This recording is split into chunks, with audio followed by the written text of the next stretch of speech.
research her topic. So the things we should look for in her speech is that she supports her the points she's trying to make with facts that she's looked up and researched and then put in some form that is understandable to us.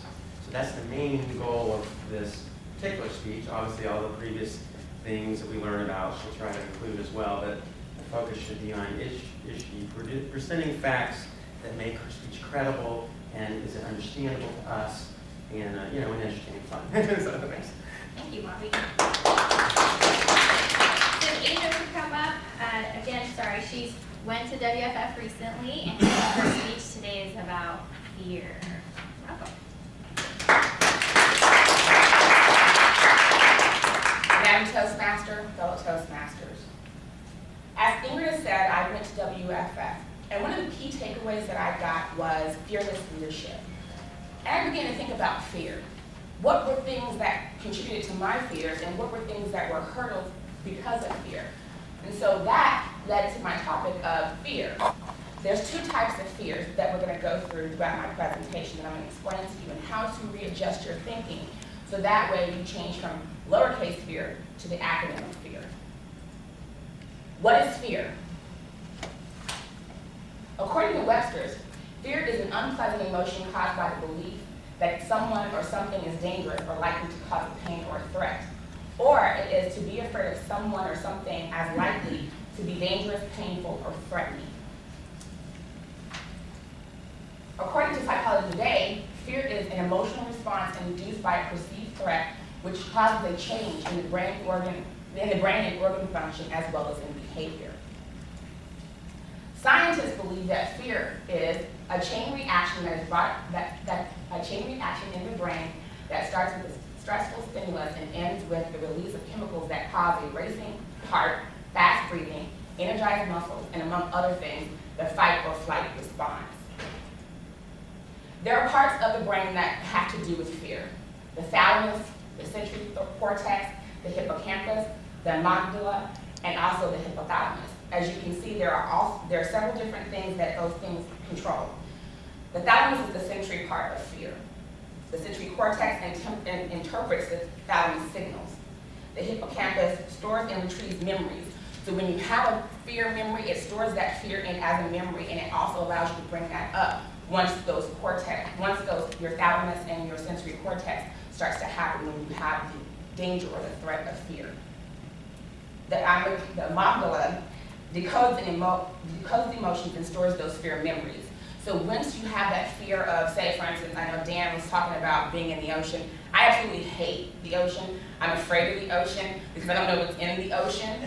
So that fear of when I see the ocean, especially when I drive over a bridge, starts to regurgitate those fear memories that I have and begins to have that physical effect of fear. The hypothalamus, of course, is the fight or flight, whether you're going to fight. For instance, if there's something that comes up, there's a stranger that comes up and he tries to attack you, most people will curl into a fetal position, most people will stand and fight, and most people will run away. It depends on where your triggers are that help you fight or flight. In life, there are several types of fear. The fear of change. What that means is I'm okay the way I am. I don't need to change. That's one of the biggest fears of people because change produces things that happen with the fear of the unknown. You don't know what's going to happen, so if you change, you don't know the outcome of that fear, which is very terrifying. That also leads to the fear of failure because you're afraid to fail because you don't know where you're going or what to do. And also the fear of rejection. You're afraid that that failure might have people reject you or reject your ideas or what you're thinking. Let's redefine fear. Instead of it being the lowercase fear, let's change it to the acronym of fear. Fear, when you think of fear, change your thinking when it comes to the amygdala and your hypothalamus and say, it's only false evidence appearing real. It's not real. You can be afraid of the boogeyman when you're 3 years old, but that doesn't mean the boogeyman actually exists. Let's put the fear spin. The fear of change. Let's change it to charge towards change. The fear of the unknown. If you set goals, you won't be afraid of the unknown because you know where you're going. In order to know where you have gone, where you're going, you have to know where you've been. And if you know where you've been, you can set goals according to what you are. The fear of failure, self-esteem, believe in you. If you believe in you, there's nothing that you can fail at. Thomas Edison once said that when somebody asked him, oh, you created the light bulb and you failed 10,000 times, he switched it to fear and said, no, I found 10,000 ways of how not to make a light bulb. And the fear of rejection. Rejection is overrated. You don't believe, really the only person who takes rejection into account is you. When you think of something that you made a mistake on, people make mistakes. Erasers have pencils for a reason. There is no reason to fear that you're going to be rejected, because the only person who, that is, again, a self-esteem fear, the only person who feels that they've been rejected is you. When you're thinking of that rejection, it's a perceived thought. It's not something that is actually there. In closing, there was a story that one of the guys at WFF did tell us, and I thought that this was an amazing story.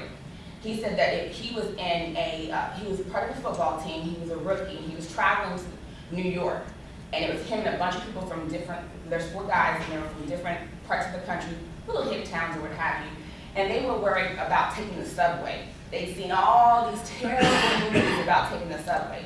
Now mind you, the 4 guys were all 6'4" and higher, and at least 230 pounds and bigger. So they get off on the wrong stop on the train, and they had to go in the subway.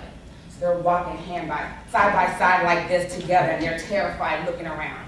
Now mind you, these are 4 large gentlemen, both in height and girth. They get on the subway train, and they sit there, and they're looking around. They're standing there waiting by the subway. They're like, oh my gosh, the door's open. They get on. There's a mother and 2 children there. And they're terrified of the mother and 2 children. They're sitting there, and they didn't know that when the doors close, the lights go off in the subway. So next thing you know, they're standing there, and they're like, the lights go off, and all you hear is, ah, from 4 big, gigantic men. 2 of the guys are hugging each other, and the other one is laying his head on his shoulder, like, and he's getting patted like this. Because of their fear, they didn't realize that they were the ones who were the fearful ones. If I were on the subway, and as he said, if you saw 3 big brothers and a Samoan getting on your subway cart, wouldn't you be afraid? So in closing, let's change our small lowercase fear to the large case fear, where it's false evidence appearing well. Madam Toastmaster.